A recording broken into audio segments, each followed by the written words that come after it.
Bonjour à tous. Aujourd'hui, on va présenter un sujet qui est très important, c'est les spams. Pardon, les spams. Alors, notre plan, on va commencer par c'est quoi le spam? Comment ne pas être considéré comme spam? Pourquoi envoyer des spams? Comment arrêter les spams sur mon smartphone? Quel risque si on ouvre un spam? Comment retirer une adresse mail des indésirables? Comment envoyer des spams? Qu'est-ce qu'un spam dans un mail? Alors, puis on va parler sur les spams vocales, une définition de spam vocal, comment reconnaître un spam vocal, comment reconnaître un numéro surtaxé. La réception d'un spam vocal peut-elle être payante? Et on va finir par une petite conclusion. On va commencer par la définition de spam. Spam courriel indésirable au pluriel est une communication électronique non sollicitée, en premier lieu via un courriel électronique. Il s'agit en général d'envois en grande quantité effectués à des fins publicitaires.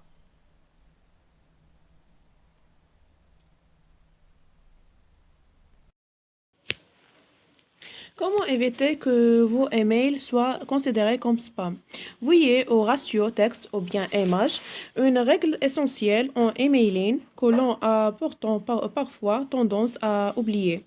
D'abord, soignez l'objet de votre email. Ensuite, choisissez judicieusement votre nom d'expéditeur. Personnalisez le champ du destinataire et enfin testez, testez et testez. Pourquoi envoyer des spams?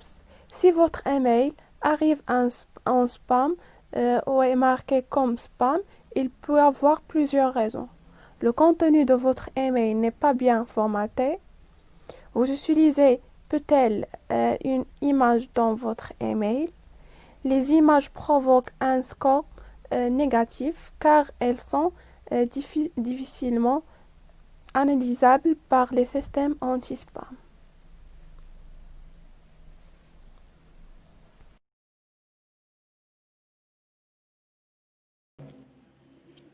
Comment arrêter les spams sur mon smartphone?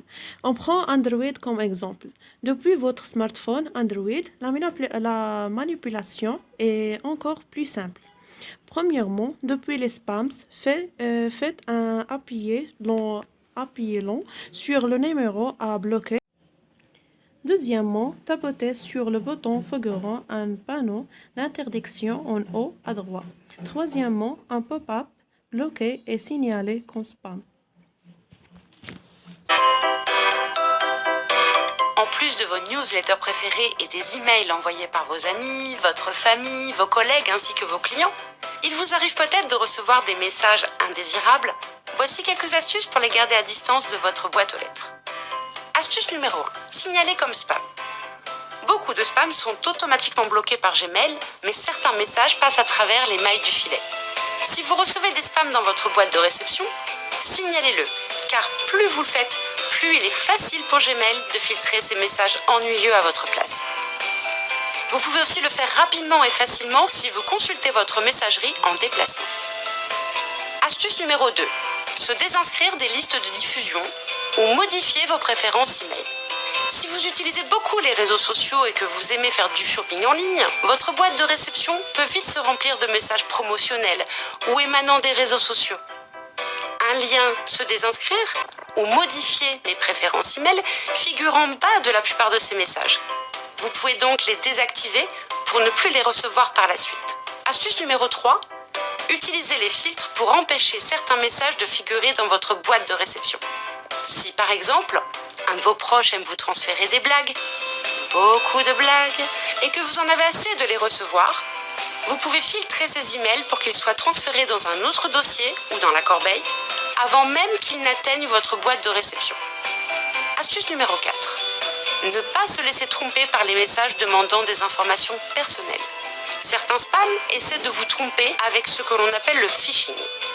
L'email peut ressembler par exemple à un message de votre banque vous demandant vos informations de compte ou votre mot de passe. Si vous pensez avoir reçu l'un de ces messages suspects, ne transmettez aucune information et ne cliquez sur aucun lien, mais surtout signalez-le, c'est très simple à faire. Rappelez-vous que Gmail ne vous demande jamais d'informations personnelles par email. En utilisant ces quelques astuces, vous maîtriserez davantage votre boîte de réception. Ainsi, vous pouvez vous concentrer sur les messages que vous souhaitez vraiment recevoir. Pour bénéficier d'un accompagnement... Quel risque si on ouvre un spam? Ce n'est en principe pas dangereux d'ouvrir ce type de mail.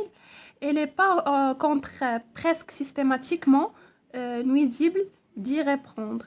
Dans le téléchargement, les pièces jointes ou de cliquer sur les liens qui s'y trouvent.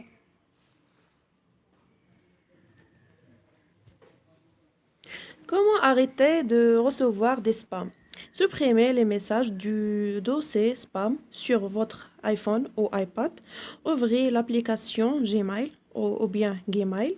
Remarque, si l'application n'est pas encore installée sur votre appareil, premièrement, téléchargez-la. Ensuite, en haut à gauche, appuyez sur Menu. Enfin, Spam, appuyez sur Supprimer les spams. Comme j'ai déjà dit, en haut à gauche, appuyez sur Menu, Spam, appuyez sur Supprimer les spams,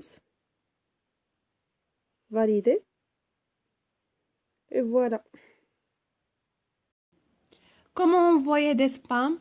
Comment mettre un mail en spam? Premièrement, ouvrir Gmail. Deuxièmement, sélectionner le message indésirable en cachant la K à sa gauche. Dans la barre d'utile au-dessus des messages, cliquez sur le bouton avec un point d'exclamation pour le signaler comme spam. Le dernier, donc spam PSN. Spam PSN. Et vous mettez spam PSN. Désolé pour le bruit, mais enfin, je suis un peu en stress. Voilà. Normalement, ça va. Voilà. Normalement, ça va faire ça. Vous faisiez, je sais pas. Voilà. Enfin, vous laissez quoi. Après, connexion réseau. Alors, il va vous faire marquer nombre de max de messages. Donc alors, vous mettez 25 maximum. Vous mettez, je sais pas, une insulte ou quoi. Moi, je mets ça.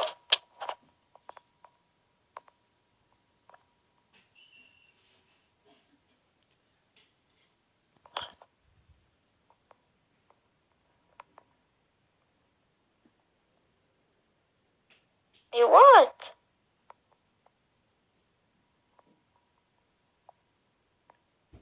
Killer. Voilà, et l'idée, vous mettez n'importe. Je vais mettre mon idée de mon autre compte.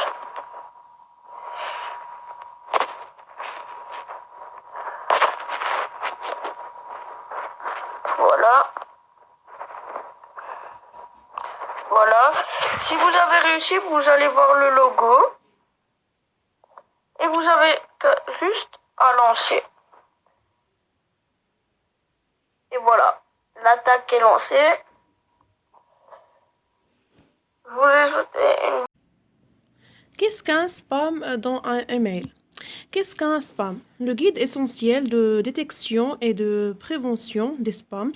Le spam est du courriel indésirable, des communications non sollicitées envoyées en masse sur Internet ou via un système de messagerie électronique. Ouvrir Gmail. Sélectionnez le message indésirable. Par exemple, ce message.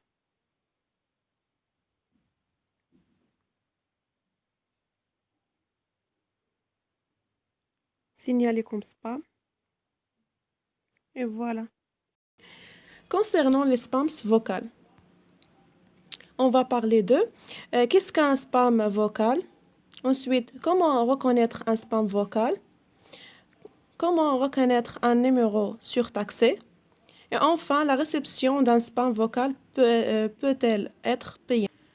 Comment reconnaître un spam vocal? Les spams vocaux pouvant se présenter de différentes manières. Un appel d'un numéro classique commençant par 01, 02, 03, 04, 05 ou 09 qui ne sont qu'une fois auquel intentionnellement interrompu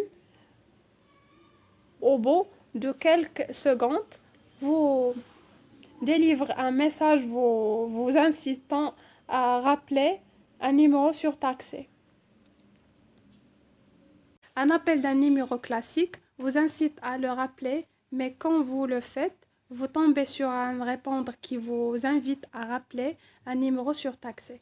Un appel sur un numéro surtaxé s'affiche sur votre téléphone et raccroche sans vous laisser le temps de décroche. L'objectif de cet démarrage est de vous inciter à rappeler ce numéro. Les cas ci-dessous illustrent ces différentes pratiques. Le premier exemple, bonjour, c'est Alain, je vous appelle à propos de votre assurance habitation. Rappelez-moi rapidement et si possible, même dans la demi-heure au 008 92. Le deuxième exemple, bonjour, je suis votre concierge. Il est important de rappeler au plus vite le 08 99. Je répète, 08 99. Merci. Nous vous rappelons que votre service est un service gratuit hors coût de 1,35 €. L'appel est de 0,34 € la minute. Le dernier exemple, oui, bonjour, c'est Pierre F. C'est pour une livraison. Je n'ai pas accès à votre local. Veuillez appeler le standard au 08 99 pour récupérer votre carton. Je répète, 08 99. Comment reconnaître un numéro surtaxé? Il s'agit des numéros à 10 chiffres commençant par 08 ou bien des numéros à 6 chiffres commençant par 118 ou bien des numéros à 4 chiffres commençant par 3 ou 1. La réception d'un spam vocal peut-elle être payante? La réception d'un appel n'entraîne jamais de surcoût pour la consommateur. Je répète, l'appel d'un spam n'entraîne jamais de surcoût pour la consommateur. En revanche, vous risquez d'être débité de quelques euros sur votre facture si vous vous rappelez le numéro surtaxé. Alors finalement, les spams sont donc non seulement gênants, mais pouvant être porteurs de virus au pire. Récupérez à votre insu des informations privées. La conclusion est alors simple. Il faut absolument éliminer les spams de votre boîte aux lettres et ceci de manière automatique si possible. Non seulement ce sera vraiment plus confortable pour tout le monde, mais cela évite virus, food et circuit.